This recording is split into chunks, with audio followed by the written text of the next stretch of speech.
ਕਿਸੇ ਅੱਜ ਅਸੀਂ ਇੰਟਰਵਿਊ ਕਰਨ ਦੇ ਮਕਸਦ ਨਾਲ ਨਹੀਂ ਪੁੱਜੇ। ਅਸੀਂ ਇਸ ਕਰਕੇ ਇਸ ਸ਼ਖਸ ਨਾਲ ਮਿਲਾਉਣ ਜਾ ਰਹੇ ਹਾਂ, ਇਸ ਸ਼ਖਸੀਅਤ ਨਾਲ ਮਿਲਾਉਣ ਜਾ ਰਹੇ ਹਾਂ ਕਿਉਂਕਿ ਇਹਨਾਂ ਦੀਆਂ ਕੁਰਬਾਨੀਆਂ ਬਹੁਤ ਨੇ। ਕੋਈ ਨਾ ਕੋਈ ਆਪਣੇ ਮਕਸਦ ਲਈ ਲੜਦਾ, ਆਪਣੇ ਘਰ ਲੜੀ ਜਾਣਦੇ, ਇਹਨਾਂ ਨੇ ਨਹੀਂ ਲੜੀ, ਇਹਨਾਂ ਦੇ ਆਓ ਸਭ ਤੋਂ ਪਹਿਲਾਂ ਇਹਨਾਂ ਦਾ ਸਵਾਗਤ ਕਰਦੇ ਹਾਂ, ਇਹਨਾਂ ਨੂੰ ਮਿਲਦੇ ਹਾਂ ਤੇ ਫਿਰ ਆਪਾਂ ਅੱਗੇ ਗੱਲਬਾਤ ਕਰਦੇ ਹਾਂ। ਅਸੀਂ ਅੱਜ ਗੱਲ ਕਰਨ ਜਾ ਰਹੇ ਹਾਂ ਬੀਬੀ ਔਰ ਖਾਲੜਾ ਜੀ ਨਾਲ। ਬੀਬੀ ਜੀ, ਖਾਸ ਕਰਕੇ ਜਸਵੰਤ ਸਿੰਘ ਖਾਲੜਾ ਹੁਣ ਸਪੋਰਟ ਆ ਜਾਂਦਾ, ਮੀਡੀਆ 'ਚ ਆਉਂਦਾ। ਇਸ ਵਾਰੀ ਜੇ ਖੰਡੂਰ ਸਾਹਿਬ ਦੀ ਸੀਟ ਤੋਂ ਤੁਸੀਂ ਇਲੈਕਸ਼ਨ ਲੜ ਰਹੇ ਹੋ, ਖੰਡੂਰ ਸਾਹਿਬ ਦੀ ਸੀਟ ਨੂੰ ਲੈ ਕੇ ਬਥੇਰੀ ਚਰਚਾ ਆ। ਭਾਈ ਜਸਵੰਤ ਸਿੰਘ ਖਾਲੜਾ ਹੁਣ ਨੂੰ ਲੈ ਕੇ ਚਰਚਾ, ਕਿਉਂਕਿ ਜੇ ਹਿਊਮਨ ਰਾਈਟ ਡੇ ਅੱਜ ਅਸੀਂ ਮਨਾ ਰਹੇ ਹਾਂ ਜਾਂ ਕਿਸੇ ਨੂੰ ਸਮਰਪਿਤ ਕਰਦੇ ਹਾਂ, ਭਾਈ ਜਸਵੰਤ ਸਿੰਘ ਖਾਲੜਾ ਹੋਣਾ ਨੂੰ ਇਹ ਕਰਦੇ ਹਾਂ। ਬਹੁਤ ਲੋਕ ਸਪੋਰਟ ਵੀ ਕਰਦੇ ਨੇ, ਪਰ ਹੁਣ ਦੀ ਯੂਥ ਦੀ ਪੀੜ੍ਹੀ। ਸਤਿ ਸ਼੍ਰੀ ਅਕਾਲ ਜੀ, ਇੰਡੋਜ਼ ਟੀਵੀ ਦੇਖ ਰਹੇ ਸਾਰੇ ਦਰਸ਼ਕਾਂ ਦਾ ਸਵਾਗਤ। ਮੈਂ ਹਾਂ ਜਸਪ੍ਰੀਤ ਸਿੰਘ ਆਸ਼ਕ। ਅੱਜ ਅਸੀਂ ਤੁਹਾਨੂੰ ਜਿਸ ਸ਼ਖਸ ਨਾਲ ਮਿਲਾਉਣ ਜਾ ਰਹੇ ਹਾਂ, ਕਿਸੇ ਅੱਜ ਅਸੀਂ ਇੰਟਰਵਿਊ ਕਰਨ ਦੇ ਮਕਸਦ ਨਾਲ ਨਹੀਂ ਪੁੱਜੇ। ਅਸੀਂ ਇਸ ਕਰਕੇ ਇਸ ਸ਼ਖਸ ਨਾਲ ਮਿਲਾਉਣ ਜਾ ਰਹੇ ਹਾਂ, ਇਸ ਸ਼ਖਸੀਅਤ ਨਾਲ ਮਿਲਾਉਣ ਜਾ ਰਹੇ ਹਾਂ ਕਿਉਂਕਿ ਇਹਨਾਂ ਦੀਆਂ ਕੁਰਬਾਨੀਆਂ ਬਹੁਤ ਨੇ। ਕੋਈ ਨਾ ਕੋਈ ਆਪਣੇ ਮਕਸਦ ਲਈ ਲੜਦਾ, ਆਪਣੇ ਲਈ ਲੜਦਾ, ਆਪਣੇ ਘਰਦਿਆਂ ਲਈ ਲੜਦਾ, ਪਰ ਇਹਨਾਂ ਨੇ ਜਿਹੜੀ ਲੜਾਈ ਲੜੀ ਆ ਉਹ ਬਹੁਤ ਸਾਰੇ ਐਸੇ ਲੋਕਾਂ ਨੇ ਲੜੀ ਆ ਜਿਨ੍ਹਾਂ ਨੂੰ ਸ਼ਾਇਦ ਇਹ ਜਾਣਦੇ ਵੀ ਨਹੀਂ। ਇਹਨਾਂ ਨੇ ਲੜੀ, ਇਹਨਾਂ ਦੇ ਹਸਬੈਂਡ ਨੇ ਵੀ ਲੜੀ, ਉਹਨਾਂ ਤੋਂ ਬਾਅਦ ਇਹਨਾਂ ਨੇ ਉਹ ਮੋਰਚਾ ਸੰਭਾਲਿਆ। ਆਓ ਸਭ ਤੋਂ ਪਹਿਲਾਂ ਇਹਨਾਂ ਦਾ ਸਵਾਗਤ ਕਰਦੇ ਹਾਂ, ਇਹਨਾਂ ਨੂੰ ਮਿਲਦੇ ਹਾਂ ਤੇ ਫਿਰ ਆਪਾਂ ਅੱਗੇ ਗੱਲਬਾਤ ਕਰਦੇ ਹਾਂ। ਅਸੀਂ ਅੱਜ ਗੱਲ ਕਰਨ ਜਾ ਰਹੇ ਹਾਂ ਬੀਬੀ ਪਰਮਜੀਤ ਕੌਰ ਖਾਲੜਾ ਜੀ ਨਾਲ। ਸਤਿ ਸ਼੍ਰੀ ਅਕਾਲ ਜੀ। ਸਤਿ ਸ਼੍ਰੀ ਅਕਾਲ ਜੀ। ਬੀਬੀ ਜੀ, ਖਾਲੜਾ ਨਾਮ, ਖਾਸ ਕਰਕੇ ਜਸਵੰਤ ਸਿੰਘ ਖਾਲੜਾ ਹੋਣੀ ਬਹੁਤ ਸਪੋਰਟ ਆਉਂਦੀ ਹੈ, ਨਾਮ ਸੁਣਿਆ ਜਾਂਦਾ, ਮੀਡੀਆ 'ਚ ਆਉਂਦਾ। ਇਸ ਵਾਰੀ ਜੇ ਇਲੈਕਸ਼ਨ ਦੀ ਗੱਲ ਕਰੀਏ, ਖੰਡੂਰ ਸਾਹਿਬ ਦੀ ਸੀਟ ਤੋਂ ਤੁਸੀਂ ਇਲੈਕਸ਼ਨ ਲੜ ਰਹੇ ਹੋ, ਖੰਡੂਰ ਸਾਹਿਬ ਦੀ ਸੀਟ ਨੂੰ ਲੈ ਕੇ ਬਥੇਰੀ ਚਰਚਾ ਆ। ਭਾਈ ਜਸਵੰਤ ਸਿੰਘ ਖਾਲੜਾ ਹੋਣਾ ਨੂੰ ਲੈ ਕੇ ਚਰਚਾ, ਕਿਉਂਕਿ ਜੇ ਹਿਊਮਨ ਰਾਈਟ ਡੇ ਅੱਜ ਅਸੀਂ ਮਨਾ ਰਹੇ ਹਾਂ ਜਾਂ ਕਿਸੇ ਨੂੰ ਸਮਰਪਿਤ ਕਰਦੇ ਹਾਂ, ਭਾਈ ਜਸਵੰਤ ਸਿੰਘ ਖਾਲੜਾ ਹੋਣਾ ਨੂੰ ਇਹ ਕਰਦੇ ਹਾਂ। ਬਹੁਤ ਲੋਕ ਸਪੋਰਟ ਵੀ ਕਰਦੇ ਨੇ, ਪਰ ਹੁਣ ਦੀ ਯੂਥ ਦੀ ਪੀੜ੍ਹੀ ਲਈ ਮੈਂ ਸਵਾਲ ਪੁੱਛਣਾ ਚਾਹੁੰਦਾ, ਭਾਈ ਜਸਵੰਤ ਸਿੰਘ ਖਾਲੜਾ ਹੋਣੀ ਹੈ ਕੌਣ ਸੀ? ਕੀ ਮਕਸਦ ਨਾਲ ਉਹ ਉਤਰੇ ਸਨ ਜਿਹੜੇ ਕਿ ਅੱਜ ਇੰਨੇ ਲੋਕ ਚਾਹਵਾਨ ਹੈਗੇ ਨੇ ਤੇ ਇੰਨਾ ਪਿਆਰ ਕਰਦੇ ਆ? ਸਰਦਾਰ ਜਸਵੰਤ ਸਿੰਘ ਖਾਲੜਾ ਇੱਕ ਮਨੁੱਖੀ ਅਧਿਕਾਰਾਂ ਦਾ ਮਸੀਹਾ ਜਿਹੜਾ ਅੱਜ ਉਹਨਾਂ ਨੂੰ ਕਿਹਾ ਜਾ ਰਿਹਾ, ਇਹ ਉਸ ਵੇਲੇ ਦੇ ਹਾਲਾਤਾਂ 'ਚੋਂ ਨਿਕਲਿਆ ਸ਼ਖਸ ਹੈ ਜਦੋਂ ਪੰਜਾਬ ਦੇ ਵਿੱਚ ਹਾਹਾਕਾਰ ਮੱਚੀ ਹੋਈ ਸੀ। ਜਦੋਂ ਕੀੜੀ ਨੂੰ ਕਹਿੰਦੇ ਖੰਭ ਲੱਗ ਜਾਂਦੇ ਆ ਤੇ ਉਹ ਵੀ ਜਿਹੜਾ ਉੱਡਣਾ ਸ਼ੁਰੂ ਕਰ ਦਿੰਦੀ ਹੈ ਜੀ। ਉਸ ਵੇਲੇ ਦੇ ਹਾਲਾਤ ਇਹੋ ਜਿਹੇ ਸੀ ਕਿ ਸਾਡੇ ਪੋਲੀਟੀਸ਼ੀਅਨਾਂ ਨੇ ਰਲ ਕੇ ਤੇ ਸਾਡੀ ਜਿਹੜੀ ਕੌਮ ਦਾ ਨਸਲਕਾਸ਼ ਜਿਹੜਾ ਉਸ ਵੇਲੇ ਹੋ ਰਿਹਾ ਸੀਗਾ, ਉਹਦੇ ਨਾਲ ਐਡਮਿਨਿਸਟ੍ਰੇਸ਼ਨ ਪੁਲਿਸ ਰਲੀ ਹੋਈ ਸੀ ਔਰ ਪ੍ਰਸ਼ਾਸਨ ਵੀ ਰਲਿਆ ਹੋਇਆ ਸੀ। ਪਿਆ ਕੀ ਹੋ ਰਿਹਾ ਸੀ ਉਹਨਾਂ ਦਿਨਾਂ ਦੇ ਵਿੱਚ ਵੀ ਘਰ ਘਰ ਦੇ ਵਿੱਚੋਂ ਬੱਚਿਆਂ ਨੂੰ ਚੁੱਕਿਆ ਜਾ ਰਿਹਾ ਸੀ, ਸਕੂਲਾਂ ਕਾਲਜਾਂ 'ਚ ਪੜ੍ਹਨ ਜਾਂਦੇ ਬੱਚਿਆਂ ਨੂੰ ਚੁੱਕਿਆ ਜਾ ਰਿਹਾ ਸੀ, ਜੇਲ੍ਹਾਂ ਵਿੱਚੋਂ ਕੱਢ ਕੇ ਬੱਚਿਆਂ ਨੂੰ ਸ਼ਹੀਦ ਕੀਤਾ ਜਾ ਰਿਹਾ ਸੀ। ਤੇ ਇਹ ਇੱਕ ਅਹਿਮ ਮਸਲਾ ਕਿ ਜਿਹੜੇ ਪੰਚਾਇਤਾਂ ਨੇ ਵੀ ਬੱਚੇ ਪੇਸ਼ ਕਰਾਏ ਸੀਗੇ, ਉਹਨਾਂ ਨੂੰ ਵੀ ਉਹਨਾਂ ਨੇ ਝੂਠੇ ਪੁਲਿਸ ਮੁਕਾਬਲਿਆਂ ਵਿੱਚ ਮਾਰਤਾ। ਔਰ ਉਸ ਵੇਲੇ ਦਾ ਸੱਚ ਇਹ ਸੀਗਾ ਕਿ ਸਾਰੇ ਲੋਕਾਂ ਨੂੰ ਪਤਾ ਸੀ ਕਿ ਬੱਚੇ ਜਿਹੜੇ ਇਸ ਤਰ੍ਹਾਂ ਗੁੰਮ ਹੋ ਰਹੇ ਆ, ਕਤਲੇਆਮ ਹੋ ਰਿਹਾ, ਔਰ ਲੋਕਾਂ ਨੂੰ ਪਤਾ ਸੀਗਾ ਕਿ ਇਸ ਪਿੰਡ ਦੇ ਵਿੱਚ ਅੱਜ ਝੂਠਾ ਪੁਲਿਸ ਮੁਕਾਬਲਾ ਹੋਇਆ। ਤੇ ਮੁਕਾਬਲੇ ਦਾ ਮਤਲਬ ਇਹ ਸੀਗਾ ਕਿ ਉਹ ਬੱਚੇ ਤਾਂ ਮਰ ਜਾਂਦੇ ਸੀਗੇ ਪਰ ਕੋਈ ਪੁਲਿਸ ਵਾਲਾ ਜ਼ਖਮੀ ਤੱਕ ਨਹੀਂ ਸੀ ਹੁੰਦਾ। ਇਹਨੂੰ ਲੋਕ ਝੂਠਾ ਪੁਲਿਸ ਮੁਕਾਬਲਾ ਦਾ ਨਾਂ ਦਿੱਤਾ ਜਾਂਦਾ ਸੀਗਾ ਕਿਉਂਕਿ ਉਹਨਾਂ ਦੇ ਤਸ਼ੱਦਦ ਵੀ ਹੋਏ ਹੁੰਦੇ ਸੀਗੇ। ਤੇ ਫਿਰ ਉਹਨਾਂ ਦੀਆਂ ਲਾਸ਼ਾਂ ਜਦੋਂ ਪਰਿਵਾਰਾਂ ਨੂੰ ਮਿਲਦੀਆਂ ਸੀ ਤੇ ਸਮਝ ਲੱਗਦੀ ਸੀ ਕਿ ਇਹ ਤਾਂ ਤੁਰਨ ਜੋਗੇ ਨਹੀਂ, ਇਹਨਾਂ ਦੇ ਭੱਜਣ ਦੇ ਤਾਂ ਕਾਰਨ ਹੀ ਕੋਈ ਨਹੀਂ। ਤਾਂ ਉਹ ਵੇਲਾ ਇੱਕ ਇਹੋ ਜਿਹਾ ਸੀਗਾ ਕਿ ਦੁਨੀਆ ਤਰਾਹ ਕਰਦੀ ਸੀ, ਪੰਜਾਬ ਸਾਰੇ 'ਚ ਅੱਗ ਬਲ ਰਹੀ ਸੀ ਉਸ ਵੇਲੇ। ਤੇ ਜਸਵੰਤ ਸਿੰਘ ਨੂੰ ਵੀ ਇਹ ਸਾਰਾ ਜਿਹੜਾ ਉਹ ਕੁਛ ਡਾਟਾ ਇਕੱਠਾ ਕਰ ਰਹੇ ਸੀਗੇ, ਪਰਿਵਾਰ ਜਿਹੜੇ ਉਹਨਾਂ ਤੱਕ ਪਹੁੰਚ ਕਰਦੇ ਸੀ ਕਿਉਂਕਿ ਉਹ ਇਸੇ ਇਲਾਕੇ 'ਚ ਦਿਨ ਰਾਤ ਵਿਚਰਦੇ ਸੀ ਕਿ ਵੀ ਸਾਡਾ ਬੱਚਾ ਨਹੀਂ ਲੱਭ ਰਿਹਾ, ਸਾਡਾ ਬਜ਼ੁਰਗ ਨਹੀਂ ਲੱਭ ਰਿਹਾ। ਤਾਂ ਜਸਵੰਤ ਸਿੰਘ ਨੂੰ ਇਹ ਬੜਾ ਮਤਲਬ ਵਰੀਡ ਹੀ ਸੀਗਾ ਇਸ ਲਈ ਉਹਨਾਂ ਨੇ ਫਿਰ ਜਿਹੜਾ ਉਹ ਘਰਾਂ ਵਿੱਚ ਜਾ ਕੇ ਉਹ ਰਿਕਾਰਡ ਇਕੱਠਾ ਕਰਨਾ ਭਾਈ ਜਸਵੰਤ ਸਿੰਘ ਉਹਨਾਂ ਦੇ ਜੇ ਆਪਾਂ ਪਿੱਛੇ ਜਾਈ ਰਿਕਾਰਡ ਤੇ ਤਾਂ ਉਹ ਇੱਕ ਬੈਂਕ ਜੌਬ ਕਰਨੇ ਵਾਲੇ ਇੱਕ ਬੰਦੇ ਸੀ ਤੇ ਫਿਰ ਉਹਨਾਂ ਨੂੰ ਕਿਵੇਂ ਇੱਧਰ ਲੱਗਿਆ ਵੀ ਮੈਂ ਇਸ ਪਾਸੇ ਨੂੰ ਡਾਟਾ ਇਕੱਠਾ ਕਰਾਂ ਕਿਉਂਕਿ ਕੋਈ ਮਕਸਦ ਹੁਣ ਬੈਂਕ ਦੀ ਗੱਲ ਕੀਤੀ ਆ ਉਹ ਬੈਂਕ ਕੋਆਪਰੇਟਿਵ ਬੈਂਕ ਦੇ ਵਿੱਚ ਡਾਇਰੈਕਟਰ ਸੀ ਉਸ ਵੇਲੇ ਤੇ ਉਹਨਾਂ ਦੇ 2 ਕਲੀਗ ਬੈਂਕ ਡਾਇਰੈਕਟਰ ਉਹ ਵੀ ਇਸ ਤਰ੍ਹਾਂ ਗੁੰਮ ਹੋ ਗਏ ਔਰ ਜਦੋਂ ਇਹ ਸਰਦਾਰ ਪਿਆਰਾ ਸਿੰਘ ਸੁਲਤਾਨ ਨਾਂ ਦਾ ਸ਼ਖਸ ਸੀ 60-65 ਸਾਲ ਦਾ ਸੀ ਤੇ ਉਹਨੂੰ ਯੂਪੀ ਤੋਂ ਲਿਆ ਕੇ ਉਹਨਾਂ ਨੇ ਇੱਥੇ ਪੁਲਿਸ ਤੇ ਉਹਨੂੰ ਸ਼ਮਸ਼ਾਨ ਘਾਟਾਂ ਦੇ ਵਿੱਚ ਉਹਨਾਂ ਦਾ ਸੰਸਕਾਰ ਕੀਤਾ ਗਿਆ ਤੇ ਉਹਨਾਂ ਦੇ ਪਰਿਵਾਰ ਨਾਲ ਰਲ ਕੇ ਜਸਵੰਤ ਸਿੰਘ ਉਹਨਾਂ ਦੀ ਲਾਸ਼ ਲੱਭਣ ਗਏ ਵੀ ਪਤਾ ਕਰਨ ਗਏ ਕਿ ਦਰਗਿਆਨਾ ਮੰਦਿਰ ਦੇ ਵਿੱਚ ਪਿਆਰਾ ਸਿੰਘ ਦੀ ਜਿਹੜਾ ਸੰਸਕਾਰ ਕੱਲ ਹੋਇਆ ਤਾਂ ਜਦੋਂ ਉਹਨਾਂ ਨੇ ਉੱਥੇ ਜਾ ਕੇ ਪੁੱਛਿਆ ਉਹਨਾਂ ਦਾ ਪਰਿਵਾਰ ਚੰਗੀ ਵਾਕਫੀਅਤ ਵਾਲਾ ਪਰਿਵਾਰ ਸੀ ਉਹਨਾਂ ਨੂੰ ਇਹ ਪਤਾ ਲੱਗ ਗਿਆ ਸੀ ਕਿ ਦਰਗਿਆਨਾ ਮੰਦਿਰ ਵਿੱਚ ਉਹਦਾ ਸੰਸਕਾਰ ਹੋ ਗਿਆ ਜਦੋਂ ਪੁੱਛਣ ਵਾਸਤੇ ਗਏ ਤਾਂ ਉਹਨਾਂ ਨੇ ਇੱਕ ਗੱਲ ਕਹੀ ਕਿ ਇੱਥੇ ਤੇ ਹਜ਼ਾਰਾਂ ਨੌਜਵਾਨਾਂ ਦੀਆਂ ਲਾਸ਼ਾਂ ਰੋਜ਼ ਟਰੱਕ ਭਰ ਕੇ ਆਉਂਦੀਆਂ ਇੱਥੇ ਤੇ ਰੋਜ਼ 8 9 10 ਕੋਈ ਗਿਣਤੀ ਨਹੀਂ ਆਉਂਦੀਆਂ ਤੇ ਸਾਨੂੰ ਨਹੀਂ ਪਤਾ ਵੀ ਇਹ ਲਾਸ਼ ਕਿਹਦੀ ਹੁੰਦੀ ਹੈ ਕਿਵੇਂ ਹੁੰਦੀ ਹੈ ਤਾਂ ਇੱਕ ਜਿਹੜੇ ਉਹ ਸੰਸਕਾਰ ਕਰਨ ਵਾਲੇ ਮੁਲਾਜ਼ਮ ਸੀ ਉਹਨੇ ਕਿਹਾ ਮਤਲਬ ਇੱਕ ਲਵਾਰਸ ਲਾਸ਼ਾਂ ਜਿਹੜੀਆਂ ਆਉਣੀਆਂ ਬੇਪਛਾਣੀਆਂ ਲਾਸ਼ਾਂ ਬੇਪਛਾਣੀਆਂ ਜਿਨ੍ਹਾਂ ਦਾ ਕੋਈ ਵਾਰਸ ਨਹੀਂ ਹੈ ਤਾਂ ਉਹਨਾਂ ਨੇ ਫਿਰ ਇੱਕ ਰਜਿਸਟਰ ਸੀਗਾ ਉਹਨਾਂ ਕੋਲੇ ਉਹਨਾਂ ਨੇ ਕਾਰਪੋਰੇਸ਼ਨ ਤੋਂ ਲੱਕੜ ਲੈਣੀ ਹੁੰਦੀ ਸੀਗੀ ਤੇ ਉਹ ਰਜਿਸਟਰ ਜਿਹੜਾ ਮੇਨਟੇਨ ਕੀਤਾ ਸੀ ਉਹ ਜਦੋਂ ਪੁਲਿਸ ਵਾਲਾ ਮੁਕਾਬਲਾ ਬਣਾ ਕੇ ਲਿਆਉਂਦਾ ਸੀ ਉਹਦੇ ਵਿੱਚ ਉਹ ਲਿਖ ਦਿੰਦਾ ਸੀਗਾ ਕਿ ਇਹ ਬੰਦਾ ਇਹਦਾ ਇਹ ਨਾਮ ਉਹਦੇ ਫਾਦਰ ਦਾ ਨਾਮ ਲਿਖਿਆ ਸੀ ਇਹ ਵੀ ਲਿਖਿਆ ਸੀ ਕਿ ਕਿਹੜਾ ਥਾਣੇ ਇਹ ਲਾਸ਼ ਲੈ ਕੇ ਆਇਆ ਤੇ ਅਖੀਰ ਦੇ ਵਿੱਚ ਉਹਨੂੰ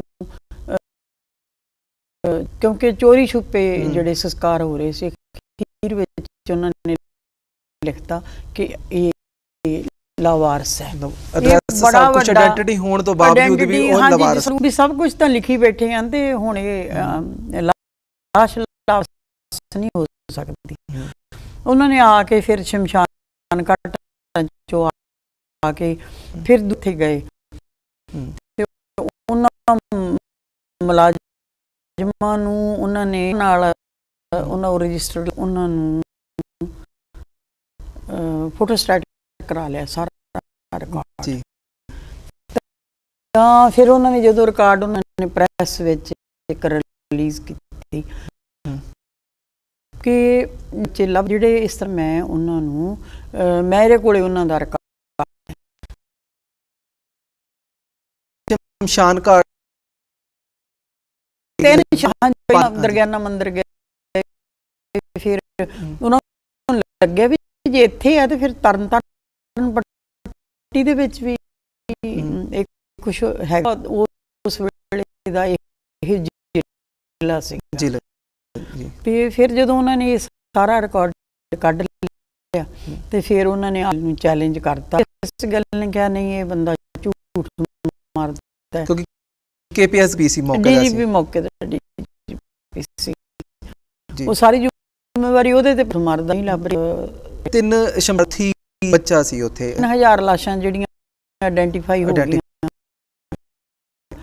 ਜੀ ਹੁਣ ਆਇਡੈਂਟੀਫਾਈ ਹੋ ਗਈਆਂ ਕੁਝ ਅੱਧੀਆਂ ਅਧੂਰੀਆਂ ਜਿਨ੍ਹਾਂ ਦਾ ਫਿਰ DGP ਨੂੰ ਚੈਲੰਜ ਫੌਰਨ ਕੰਮ ਕਰਦਾ ਕਹਿੰਦਾ ਜੀ ਉਹ ਦਿਹਾੜੀਆਂ ਕਰਦੇ ਆ ਤੇ ਜਾਂ ਉਹ ਬੈਗਰ ਆ ਜਾਂ ਬੰਗਲਾਦੇਸ਼ੀ ਬੰਦੂਕ ਸਾਹਮਣੇ ਵੱਲ ਡਿੱਗ ਸਕਦਾ ਇਹਦੇ ਨਾਲ ਤਾਂ ਜਸਵੰਤ ਸਿੰਘ ਨੂੰ ਲੱਗਿਆ ਵੀ ਇਹ ਹੁਣ ਮੈਨੂੰ ਵੀ ਕੰਮ ਕਰ ਸਕਦਾ ਉਹਨਾਂ ਨੇ ਫਿਰ ਉਸ ਵੇਲੇ ਇੱਕ ਪ੍ਰੈਸ ਦਿੱਤਾ ਜਿਹੜਾ ਅਸੀਂ ਕੋਰਟ ਦੇ ਵਿੱਚ ਵੀ ਲਾਇਆ ਉਹਨਾਂ ਦੀ ਇੱਕ ਜਸਟ ਵਸੀਅਤ ਹੈ ਕੌਮ ਦੇ ਨਾਂ ਇੱਕ ਵਸੀਅਤ ਹੈ ਕੀ ਪ੍ਰੈਸ ਹਾਂਜੀ ਮੈਂ ਦੱਸਦੀ ਹਾਂ ਤਾਂ ਪਹਿਲਾਂ ਉਹਨਾਂ ਨੇ ਕਿਹਾ ਵੀ ਮੈਂ ਇਹ ਕੰਮ ਪ੍ਰੋਫੈਸ਼ਨ ਦੇ ਤੌਰ ਤੇ ਨਹੀਂ ਕਰਦਾ ਮੈਂ ਇਹ ਕੰਮ ਰਾਜਨੀਤੀ ਦੇ ਤੌਰ ਤੇ ਵੀ ਨਹੀਂ ਕਰਦਾ ਕੰਮ ਮਨੁੱਖਤਾ ਦੇ ਭਲੇ ਲਈ ਕਰਦਾ ਤੁਸੀਂ ਸਾਡੀ ਕੌਮ ਦੀ ਇੱਕ ਵਾਰੀ ਤੁਸੀਂ ਵਾਢੀ ਧਰੀ ਹੋਈ ਹੈ ਤਾਂ ਉਹ ਜਦੋਂ ਇਹਨਾਂ ਨੇ ਇਹ ਗੱਲ ਕਹੀ ਤਾਂ ਫਿਰ ਉਹਨਾਂ ਨੂੰ ਲੱਗਿਆ ਵੀ ਇਹ ਬੰਦਾ ਹਟਦਾ ਨਹੀਂ ਹੈ। ਤੇ ਜਸਵੰਤ ਸਿੰਘ ਨੇ ਵੀ ਸੋਚਿਆ ਕਿ ਕਰ ਸਕਦੇ ਆ ਕਿ ਲੋਕ ਕਚਹਿਰੀ ਵਿੱਚ ਵੀ ਉਸੇ ਪ੍ਰੈਸ ਨੋਟ ਦਾ ਇੱਕ ਹਿੱਸਾ ਹੈ। ਉਹਨਾਂ ਨੇ ਮੈਂ ਕਾਨੂੰਨ ਵਿੱਚ ਜਾਊਂਗਾ, ਜੇ ਕਾਨੂੰਨ ਨਹੀਂ ਸੁਣਦਾ ਤੇ ਮੈਂ ਲੋਕ ਕਚਹਿਰੀ ਵੀ ਨਹੀਂ ਮੇਰੀ ਸੁਣਦੇ ਤੇ ਮੈਂ ਪ੍ਰਮਾਤਮਾ ਦੀਆਂ ਬਰੂਹਾਂ ਵਿੱਚ ਜਾਣ ਨੂੰ ਤਰਜੀਹ ਦੇਵਾਂਗਾ। ਇਹੋ ਜਾਣਾ ਪਿਆ। ਹਾਂਜੀ, ਤਿੰਨ ਗੱਲਾਂ ਬਨੇਵੇਂ ਵਾਪਰੀਆਂ ਪਏ। ਸੁਪਰੀਮ ਕੋਰਟ ਗਏ, ਹਾਈ ਕੋਰਟ ਗਏ, ਫਿਰ ਉਹਨਾਂ ਨੇ ਕਿਹਾ ਵੀ ਤੈਨੂੰ ਕੋਈ ਹੱਕ ਨਹੀਂ ਹੈ ਇਹਨਾਂ ਬਾਰੇ। ਗੱਲ ਲੋਕ ਗੁੰਮ ਹੋਏ ਆ ਹੁਣ, ਕੋਈ ਹੱਕ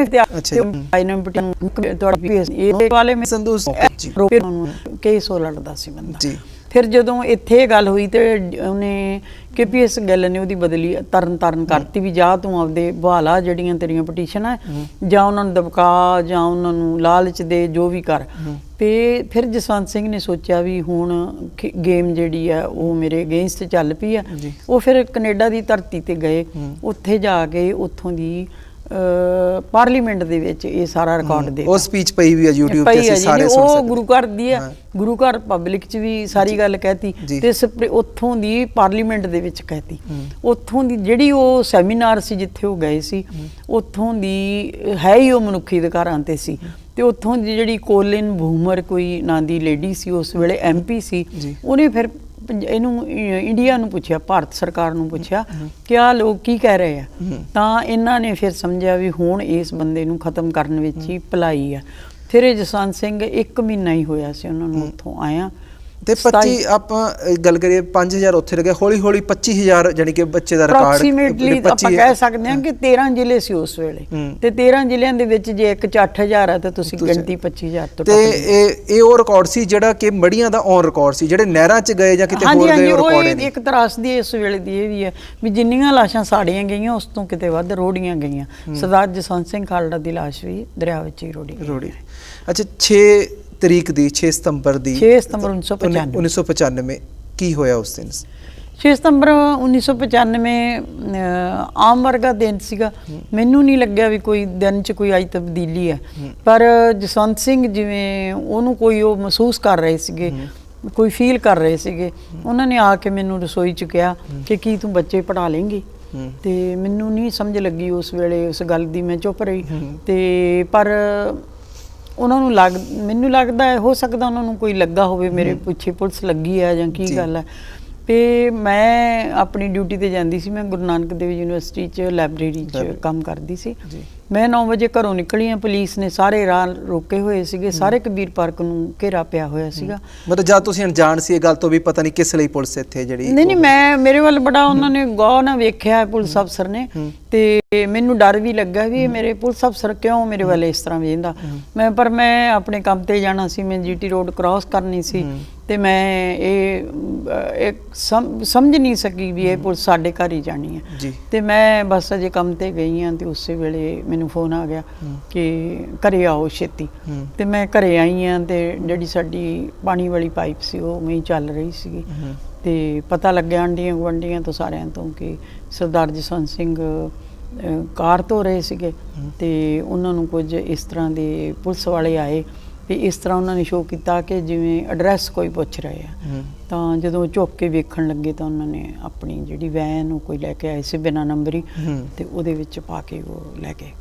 ਤੇ ਫਿਰ ਬਸ ਉਸ ਤੋਂ ਬਾਅਦ ਤੇ ਅਸੀਂ ਸੁਪਰੀਮ ਕੋਰਟ ਦਾ ਰੁਖ ਕੀਤਾ। ਮੈਂ ਫਿਰ ਉਸ ਤੋਂ ਬਾਅਦ ਤੁਸੀਂ ਘਰੇ ਆਏ ਤੇ ਫਿਰ ਭਾਲ ਕਰਨੀ ਸ਼ੁਰੂ ਕੀਤੀ ਕਿ ਜਾਂ ਥਾਣੇ? ਇਹ ਕੋਈ ਛੋਟੀ ਜੀ ਗੱਲ ਨਹੀਂ ਸੀ, ਮੈਨੂੰ ਲੱਗਦਾ ਇਹ ਵੱਡੀ ਕਨਸਪੀਰੇਸੀ ਸੀ ਇਹਦੇ ਪਿੱਛੇ।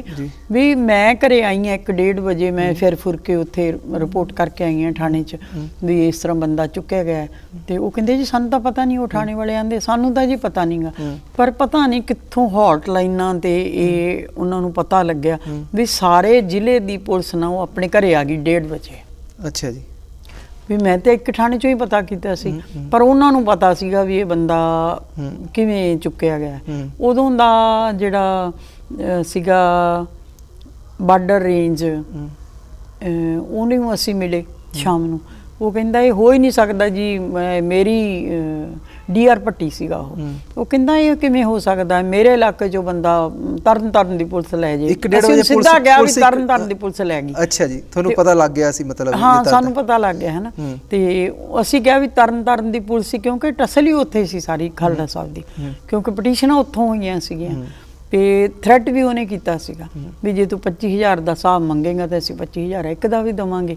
ਤੇ ਸਾਨੂੰ ਸਾਰੀ ਇਸ ਟੀਮ ਨੂੰ ਪਤਾ ਸੀ, ਜਦੋਂ ਇਹ ਸਾਰਿਆਂ ਨੇ ਪਤਾ ਮਤਲਬ ਐਡੀ ਗੱਲ ਕਹਿਣ ਤੋਂ ਬਾਵਜੂਦ ਵੀ ਕੋਈ ਜਿਹੜੇ ਕਾਨੂੰਨ ਨੇ ਕੋਈ ਐਕਸ਼ਨ ਲੱਤਾ ਵੀ ਅਸੀਂ 25,000 ਦਾ ਹਿਸਾਬ ਮੰਗਦਾ, 25,000 ਇੱਕ ਦਾ ਵੀ, ਹਾਂ, ਇੱਕ ਦਾ ਮਤਲਬ ਥ੍ਰੈਟ ਆਇਆ ਸੀ। ਮੈਂ ਫਿਰ ਸੁਪਰੀਮ ਕੋਰਟ ਗਈ, ਸੁਪਰੀਮ ਕੋਰਟ ਨੇ ਕਿਹਾ ਵੀ 1 ਹਫ਼ਤੇ ਵਿੱਚ ਬੰਦੇ ਨੂੰ ਪੇਸ਼ ਕਰੋ। ਜਦੋਂ 1 ਹਫ਼ਤੇ ਬਾਅਦ ਇਹਨਾਂ ਨੇ ਜਾ ਕੇ ਕਿਹਾ ਵੀ ਸਾਨੂੰ ਤੇ ਬੰਦਾ ਨਾ ਚਾਹੀਦਾ ਸੀ, ਨਾ ਅਸੀਂ ਲੈ ਕੇ ਆਏ, ਤੁਸੀਂ ਕਿਸੇ ਵੀ ਏਜੰਸੀ ਤੋਂ ਇਹ ਇਨਕੁਆਇਰੀ ਕਰਾ ਸਕਦੇ ਹੋ। ਤਾਂ ਫਿਰ ਜਿਹੜਾ ਇਨਵੈਸਟੀਗੇਸ਼ਨ ਪੰਜਾਬ ਪੁਲਿਸ ਕੋਲੇ ਹੀ ਚਲੇ ਗਈ, 3 ਮਹੀਨੇ ਚੱਲੀ। ਫਿਰ ਅਸੀਂ ਮਤਲਬ ਉਹਨਾਂ ਦੀ ਖਿਲਾਫ ਦੀ ਇਨਵੈਸਟੀਗੇਸ਼ਨ ਵੀ ਉਹਨਾਂ ਕੋਲੇ ਚਲੇ ਗਈ। ਉਹਨਾਂ ਕੋਲੇ ਉਦੋਂ ਛੀਨਾ ਸੀ, ਸੁਖਦੇਵ ਸਿੰਘ ਛੀਨਾ, ਉਹ ਇਨਵੈਸਟੀਗੇਟਰ ਸੀਗਾ। ਉਹ ਘਰੇ ਆ ਕੇ ਬਸ ਇਹੋ ਦਬਾਅ ਆਉਂਦਾ ਸੀ ਸਾਡੇ ਤੇ ਟੱਬਰ ਤੇ ਵੀ ਤੁਸੀਂ ਇਹ ਕਹੋ ਵੀ ਪੰਜਾਬ ਪੁਲਿਸ ਨਹੀਂ ਲੈ ਕੇ ਗਈ ਤੇ ਫਿਰ ਅਸੀਂ ਤੁਹਾਡਾ ਬੰਦਾ ਦੇ ਸਕਦੇ ਹਾਂ। ਪਰ ਸਾਨੂੰ ਪਤਾ ਸੀ ਇਹਦੇ ਪਿੱਛੇ ਬਹੁਤ ਵੱਡਾ ਕੰਮ ਹੈ, ਇਹਦੇ ਵਿੱਚ ਤੇ ਸਾਰੀ ਕੌਮ ਦੀ ਨਸਲ ਖੁਸ਼ੀ ਆ। ਵੀ ਹਾਂ, ਜੇ ਕਹਿ ਵੀ ਦਿਆ ਤਾਂ ਵੀ ਨਹੀਂ ਅਸੀਂ ਕਹਿਣਾ ਵੀ ਨਹੀਂ ਸੀ। ਜੇ ਅਸੀਂ ਕਹਿ ਦਿੰਦੇ ਤੇ ਫਿਰ ਵੀ ਉਹਨਾਂ ਨੇ ਨਹੀਂ ਸੀ ਛੱਡਣਾ, ਨਹੀਂ ਛੱਡਣਾ ਸੀ। ਤੇ ਅਸੀਂ ਆਪਣੇ ਸਟੈਂਡ ਤੇ ਰਹੇ ਤੇ ਕੋਈ ਵੀ ਕਿਸੇ ਦੇ ਦਬਾਅ ਥੱਲੇ ਆ ਕੇ ਕੋਈ ਨਹੀਂ ਕੀਤਾ। ਕੇਸ ਚੱਲਿਆ ਹੌਲੀ ਹੌਲੀ, ਤੁਹਾਨੂੰ ਪਤਾ ਕੋਰਟਾਂ ਦੇ ਕੇਸ ਕਿਵੇਂ ਚੱਲਦੇ ਆ, 18 ਸਾਲ ਲੰਮਾ ਚੱਲਿਆ ਕੇਸ। ਤੇ ਫਿਰ ਬੋਡੀ ਜਿਹੜੀ ਮਤਲਬ ਸੌਰੀ ਮੈਨੂੰ ਇਹ ਜਿਹੜੇ ਸ਼ਬਦ ਨਹੀਂ ਵਰਤਣੇ ਪਰ ਕਦ ਜਾ ਕੇ ਮਤਲਬ ਹਾਂਜੀ, ਇਹ ਸਾਨੂੰ ਤਾਂ ਏਜੰਸੀਆਂ ਭੰਬੜ ਸੈਂਚ 'ਚ ਪਾਈ ਫਿਰਦੀਆਂ ਸੀ ਕਿ ਜਸਵੰਤ ਸਿੰਘ ਨੂੰ ਉੱਧਰ ਰੱਖਿਆ, ਉਹਨੂੰ ਰੱਖਿਆ, ਕਦੇ ਕਹਿਣ ਛੱਡਤਾ ਹੈ ਜੀ, ਛੱਡ ਦੇਣਗੇ। ਅਸੀਂ 3 ਸਾਲ ਆਪਣੀ ਹਾਲਤ ਜਿਹੜੀ ਉਹ ਬਣਾ ਲਈ ਇਹੋ ਜਿਹੀ ਮਾਨਸਿਕਤਾ ਵੀ ਹੁਣ ਅਸੀਂ ਕੀ ਕਰੀਏ। ਅਸੀਂ ਲੱਭਣਾ ਵੀ ਸਾਨੂੰ ਚਾਹੀਦਾ ਸੀ ਤੇ ਲੱਭ ਹੀ ਰਹੇ ਸੀ। ਅਸੀਂ ਜਿੱਥੇ ਦੱਸ ਪੈਂਦੀ ਸੀ ਉੱਥੇ ਹੀ ਜਾਂਦੇ ਸੀ, ਜਿੱਥੋਂ ਕੋਈ ਕਹਿੰਦਾ ਸੀ ਇੱਥੋਂ ਕੋਈ ਕਲੂ ਮਿਲੂਗਾ ਅਸੀਂ ਉੱਥੇ ਹੀ ਪਹੁੰਚ ਕਰਦੇ ਸੀ। ਮਤਲਬ ਜਿਹੜੇ ਮੁੰਡੇ ਪਹਿਲਾਂ ਜਿਵੇਂ ਚੱਕ ਕੇ ਪੁਲਿਸ ਨੇ ਹਾਲ ਕੀਤਾ ਉਹ ਸੇਮ ਕਹਾਣੀ ਹਾਂਜੀ ਫਿਰ ਉਸੇ ਨੈਟਵਰਕ ਦਾ ਬੰਦਾ ਸੀ ਕੁਲਦੀਪ ਸਿੰਘ ਬਚੜਾ। ਉਹ ਝਬਾਲ ਥਾਣੇ ਦੇ SHO ਸਤਨਾਮ ਸਿੰਘ ਦਾ ਗਨਮੈਨ ਸੀ। ਉਹਨੇ ਫਿਰ ਸਾਡੇ ਤੱਕ ਇੱਕ ਗੱਲ ਲਿਆਂਦੀ। ਉਹਨੇ ਕਿਹਾ ਜੀ ਮੈਂ CBI ਨੂੰ ਕੋਈ ਬਿਆਨ ਦੇਣਾ ਚਾਹੁੰਦਾ ਹੈ। ਤੇ ਉਹਨੇ ਫਿਰ ਜਾ ਕੇ ਬਿਆਨ ਦਿੱਤਾ ਵੀ ਜਸਵੰਤ ਸਿੰਘ ਨੂੰ ਇਹ ਬੰਦੇ ਲੈ ਕੇ ਆਏ ਸੀ, ਕਿਉਂਕਿ ਉਹਦਾ ਗਨਮੈਨ ਸੀ, ਉਹਨੂੰ ਹਰ ਗੱਲ ਦਾ ਪਤਾ ਸੀ ਉਹਦਾ। ਉਹਨੇ ਫਿਰ ਜੋ ਵੀ ਆਪਣੀ CBI ਨੂੰ ਜੋ ਵੀ ਉਹਨੇ ਬਿਆਨ ਦਿੱਤਾ ਤੇ ਉਹਦੇ ਆਧਾਰ ਤੇ 98 ਦੇ ਵਿੱਚ, ਕਿਉਂਕਿ ਉਦੋਂ ਨੂੰ ਅਜੀਤ ਸਿੰਘ ਸੰਧੂ ਗੱਡੀ ਥੱਲੇ ਆ ਕੇ ਸਿਰ ਦੇ ਚੁੱਕਾ ਸੀ ਤੇ ਫਿਰ ਉਹਨੂੰ ਲੱਗਾ ਵੀ ਹੁਣ ਇਹ ਬੰਦਾ ਤੇ ਖਤਮ ਹੋ ਗਿਆ, ਹੁਣ ਮੈਂ ਸੱਚਾਈ ਦੱਸ ਦਿਆਂ। ਉਹਨੇ ਫਿਰ ਸੱਚਾਈ CBI ਨੂੰ ਦੱਸੀ। ਫਿਰ CBI ਨੇ ਉਹਨੂੰ ਗਵਾਹ ਮੰਨਿਆ ਤੇ ਗਵਾਹ ਮੰਨ ਕੇ ਫਿਰ 98 ਦੇ ਵਿੱਚ ਜਦੋਂ ਅਖਬਾਰਾਂ ਵਿੱਚ ਆ ਗਿਆ ਤੇ ਫਿਰ ਸਾਡੇ ਟੱਬਰ ਨੇ, ਪਰਿਵਾਰ ਨੇ, ਸਾਡੇ ਫਾਦਰ ਸਾਹਿਬ ਨੇ ਇੱਕ ਸਾਰੇ ਟੱਬਰ ਨੂੰ ਇਕੱਠਿਆਂ ਕਰਕੇ ਕਿਹਾ ਕਿ ਮੈਂ ਹੁਣ ਅੰਤਮ ਅਰਦਾਸ ਕਰਨਾ ਚਾਹੁੰਦਾ ਵੀ ਪਾੜਾ ਸਤਿਗੁਰ ਦਾ ਮੰਨ ਲੈਣਾ ਹੈ ਨਾ, ਵੀ ਹੁਣ ਇਸ ਤੋਂ ਵੱਧ ਅਸੀਂ ਕਿੰਨਾ ਕੁ ਵੇਟ ਕਰਾਂਗੇ। ਫਿਰ 98 ਦੇ ਵਿੱਚ ਨਵੰਬਰ ਦੇ ਵਿੱਚ ਅਸੀਂ ਉਹਨਾਂ ਦੀ ਅੰਤਮ ਅਰਦਾਸ ਵੀ ਕਰ ਲਈ। ਪਰ ਜਦ ਤੱਕ ਤੁਸੀਂ ਜਿਹੜਾ ਪੂਰਾ ਮਾਮਲਾ ਪੰਜਾਬ ਪੁਲਿਸ ਤੋਂ CBI ਤੱਕ ਲੈ ਗਏ ਸੀ ਅਪੀਲ ਕਰਕੇ? ਹਾਂਜੀ, ਉਹ ਚੱਲ ਰਿਹਾ ਸੀ, CBI 'ਚ ਆ ਗਿਆ ਸੀਗਾ ਤੇ CBI ਨੇ ਵੀ ਕੇਸ 2005 10 ਸਾਲ ਲੱਗੇ, ਪੂਰੇ 10 ਸਾਲ। ਮਤਲਬ ਉਹਨਾਂ ਤੋਂ ਬਾਅਦ ਅੰਤਮ ਅਰਦਾਸ ਤੋਂ ਬਾਅਦ ਮੋਰਚਾ ਤੁਸੀਂ ਸੰਭਾਲਿਆ? ਬਸ ਜੀ, ਫਿਰ ਅਸੀਂ ਖਾਲੜਾ ਕਮੇਟੀ ਪਹਿਲਾਂ ਬਣਾਈ ਸੀ ਕੇਸ ਨੂੰ ਵੇਖਣ ਲਈ। ਫਿਰ ਅਸੀਂ ਸੋਚਿਆ ਵੀ ਹੁਣ ਖਾਲੜਾ ਸਾਹਿਬ ਦਾ ਮਿਸ਼ਨ ਅਧੂਰਾ ਹੈ, ਫਿਰ ਖਾਲੜਾ ਮਿਸ਼ਨ ਆਰਗੇਨਾਈਜੇਸ਼ਨ ਬਣਾ ਲਈ। ਫਿਰ ਉਹਦੇ ਤੇ ਜਿਵੇਂ ਵਰਕ ਹੋਣਾ ਸ਼ੁਰੂ ਹੋ ਗਿਆ, ਅਸੀਂ ਉਹ ਪਰਿਵਾਰਾਂ ਨੂੰ ਜੋੜਿਆ, ਇੱਕ ਉਹ ਪਰਿਵਾਰਾਂ ਦੀ ਸੰਸਥਾ ਬਣਾਈ, ਡਿਸਪੀਅਰਡ ਲੋਕ ਜਿਹੜੇ ਸੀਗੇ।